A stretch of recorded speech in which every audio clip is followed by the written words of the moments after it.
Okay, guys, let me just field some questions. Let's go ahead and start about what today's been like with the photo and then the rating channel. Just kind of take us through the day. Well, one of the, I think, the highlight for me, we just come from a Ray Nitsky luncheon, and you had the opportunity to hear these other former players, coaches, contributors, but and also talk about a lot of the players that have been in that room and are not here anymore. But in particular, I had Charles Haley, Emmett, and Michael Irvin get up and talk about some of our experiences together, and frankly, kind of welcome me to the Hall of Fame. And that will go right there as one of my great memories. I've actually said this. It just feels almost unfair to have spent almost 30 years in the NFL and have had as much fun and have as much fun with a lot of you guys, but had as much fun as I've had with players and many great experiences, and still get to be a part of something like this. So it was a great experience at that luncheon, and then last night it was real neat to be at the game and then be able to walk through Cardinals, but Cowboys as well, and get to grab that Quitten and grab guys like Dez. And that was a special icing on the cake for me to get to come up here and be involved in Canton like this, be involved in the Hall of Fame, and yet have our Cowboys there as well. So this is so substantive to me. I've experienced some wonderful things, and this is right there with the very best. Jared, considering how the journey started off in 1989, when you consider an outsider, Dallas, and other owners, to the point that you're at right now in your journey, and possibly imagine like Well, I think that when I got in the NFL in 1989, you had Pete Rozelle was still our commissioner at that particular moment in time. But then you walked out there and you saw Lamar Hunt. I saw Bud Adams. I saw just go down the list of some of the names. Well, ironically, I went up to Lamar and I went up to Joe Robbie, and it had been almost 22 years earlier when I had visited with them about coming into the AFL. And I used to go down in Houston when the AFL would have those meetings, and I'd just go down there and hang out in the lobby with the hopes of maybe getting to brush up and say something to Lamar and those guys coming out of those AFL meetings. And that's when I really hadn't had any business setbacks. I thought I could do anything, and I sure thought I was wanting to get involved in the NFL. I didn't, or the AFL at the time. But to think that when I first got in the NFL, some of those guys were there. I think Lamar remembers me visiting with him a little bit. But I would have never thought that those types of guys that I could have been sitting here right now and being a part of the same legacy. And it's very humbling, very humbling. Jerry, there's a big gap between 66 and 89. Were there no opportunities to get back in, or why the big delay? Well, I saw the DeBarlows by the 49ers, I think, for $15 million. Saw Seattle, Tampa. I think they were being sold for $60 million. And frankly, it wasn't so much what the NFL and AFL were doing, it's about what I was not doing. And that just looked like impossible numbers to me. I just did not have the way to be involved, and I really thought it had passed me by during those years. I'll speak to that tomorrow to some degree, so I don't want to get into it right now. But for all practical purposes, I thought the NFL, pro football, had passed me by. And talk a little about that tomorrow. Yeah, what's been the most exciting thing about this weekend for you so far? Unquestionably, being around these great players.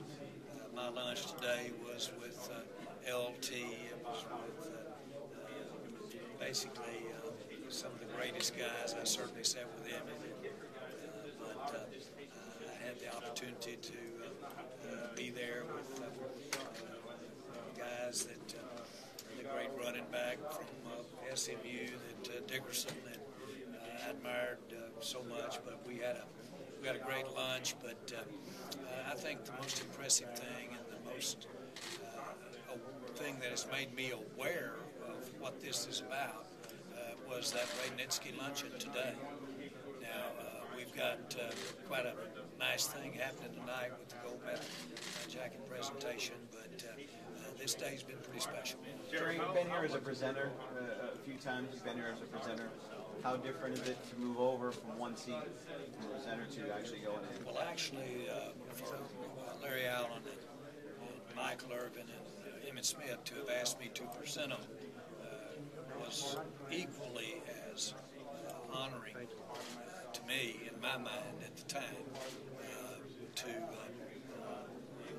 as being here. But I think that I got a sense. I knew what it meant. I've actually, one year with Emmett, Michael, I got to sit in the Radnitsky luncheon. They let the presenters sit in the luncheon with all of the Hall of Famers. They stopped that. And so I had some idea of what that luncheon was about. Hey, Jerry, for everything that you've accomplished, how has this changed your life? And how unexpected? Dude, don't touch me again. It's the last one. The impact of changing your life. Well, I think the word for me is inclusion, being included in some manner, different skill set, little different the way we have gotten in, but I think the inclusion factor in such a limited group, this NFL covers so many generations, so many years, and I think to get to literally the old figurative deal, to get to be mentioned in the same breath as a lot of the people in those rooms, for me, because the affinity that I have for this game, the love I have for it, the respect I have for the players, the thousands and thousands of players that I'm aware of that have participated in football in the NFL and at the professional level, and for it to be limited to that group really doesn't take me but a second or two to get aware of just how good this is. Did you get to watch last game with the GM, or were you just too much getting involved in the honor? Really not a lot of GM last night. And basically, it's a little different when you walk in that dressing room and you're in there with the team right before the game, and Charles Haley hits you and hugs you and grabs you so hard that you feel like you've just got to hit on the opening kickoff. But no, there was a lot of that. I had a special surprise in there that I'm going to talk about tomorrow. A very special surprise from somebody very special, Phil Knight, that we'll talk about tomorrow. So, what did you like from the game? Did you like their player? Well, I liked Rico Gathers, and I thought Rico, we knew he was going to get practically all the snaps. He got them, no question. He was at 280 pounds, was laboring near the end of the game, but his weapon, Romo told me, his last thing he said was, we ate him up all year, me and Rico, against our defense during our practices last year. And he said Rico's a weapon. So I thought Rico did real well. I like Rush. I thought Rush accounted for himself well. That was pressure stuff that he got to see. And I thought the way he got the ball out there real good. And 81, Andy Jones, I thought he really is just stacking them up. He's had some good practices, some good. So those guys stood out. I didn't get a chance to really focus on any of the interior line. I didn't get a chance to. Jerry, you talked about Zeke's situation on the telecast last night. Are you anticipating a suspension there? No, I'm not, and I don't want to basically be too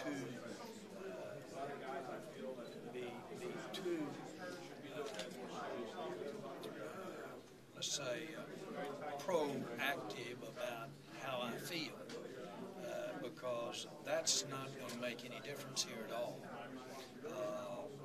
What I don't want to do is hurt things about how I feel, and so that's that. But I think that when you look at everything that I'm aware of, then I'm not anticipating a suspension. You talked about the looking at other things outside. What are those things they're looking at? Well, again, I think that any time that you have scrutiny, then nobody's robots, and they can basically consider the entire situation. And so I wouldn't dare speculate on just how the presentation to the commissioner will be couched, or what will be emphasized. All I've made my comments based on is all knowledge that I have everything. So when you say there's no domestic violence, when you look at the other things, you say there's not enough there with other things for suspension? I do not anticipate a suspension. Jerry, one of the things Mike Lord said yesterday is the mark of a great man is when he touches every place and every person in a way and leaves them in a better place than before he met them. How much does that touch you for him to have those words? Well, he was eloquent today in front of the Hall of Fame members. He was eloquent. Charles made me feel so good when he noted that I met him at the airport when he came in from San Francisco and said, "I got you back." I said, he still got it today. So it was, these are wonderful moments for me. Without giving away the speech, can you just share some of the themes that you want to make sure you hit in your induction speech? Well, there's no question it's going to come across how much I love this game, how much I have benefited from our game, from the NFL, from being a part of the Dallas Cowboys. It's elevated me, and most people here know that I've had a lot of fun for 30 years, a lot of fun. And I've even had some fun when I've been rattling at you guys a little bit too. But seriously, to have a recognition like this on top of the experience I've had over 30 years is just, I'm not so sure it's right. Jerry, can you talk about how you went from being an outsider when you first got in the game, when people like Arthur Liddell were resistant to you, to where you are today in the league and your staff? Well, I'll never forget, I was talking to our ownership group, and Bud Adams of the Houston Oilers at the time came up after the meeting was over with, and he said, "Jerry, I don't think I understood a word you said, but as excited as you are about it, I want some of it. I'm in." And so that is kind of the way I think of things. And I've always thought that I was excited for everybody of any ideas I might have had. But I've always thought that that I had to show and do them before I could suggest them or be expound or be a proponent of them. And so I would never have dared gotten into that group before the other owners or public and suggested anything that I haven't tried and done myself. Now, what they didn't hear was that legal pad full of all the times I tried and got it shoved up my you-know-what. Jerry, how much have you thought about your dad this weekend and all he taught you about business and everything? Dad's constantly a part of my life.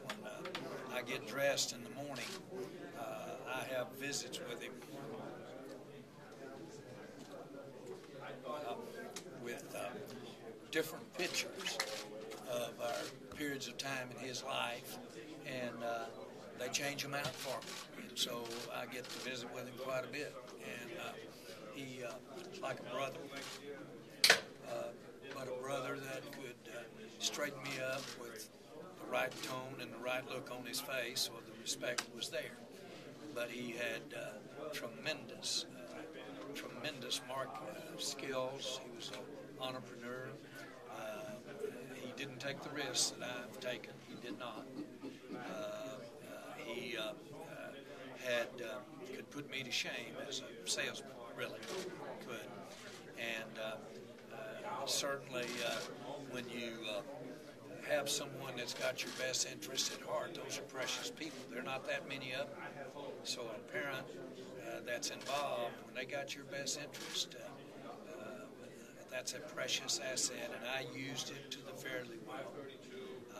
He couldn't believe it, and he called me about 10 days after I bought the Cowboys, and I had told him that I was considering buying the Cowboys, and he really didn't have that close in grasp of what that might entail, what the commitment might be, and just what the Cowboys were. He called me about 10 days afterwards. Jared, I don't know, was Jared still back there? Jared and I had just gone up for an interview with him. Jared worked for the Dallas Cowboy Weekly then. But he called me on the phone and he said, Jerry, he said, I've never seen anything like this. He said, this is the damnedest visible thing I've ever seen. And he said, whether you are successful, whether you use mirrors to look like it's successful, whether you use smoke or mirrors, you're a young man. You got to make this look successful, or you're going to be known as a loser all over the damn world for the rest of your life. I said, boy, Dad, you know how to make my morning. Jerry, you said before you talked about you don't have many regrets. That you didn't get to work closer with your father longer. Is that something that you've certainly taken forward with your family in this venture? Well, if you didn't hear the question, would I wish I'd have worked closer with him? I did get to work with him after I left my education time. I did get to. But when I see the years that I've gotten to spend with my three children, and he certainly had as much confidence in me as I've had in Steve and Charlotte and Jerry. But you get to go through those ups and downs together. And at the end of the day, that family is who's going to be standing at the end of the bed. And if you had a chance to spend all of your work time, which in my case is most of my time, and you got to spend it with your family, that's quite a blessing. And I've gotten to do that. And that singularly is the best thing that being in the NFL has been about.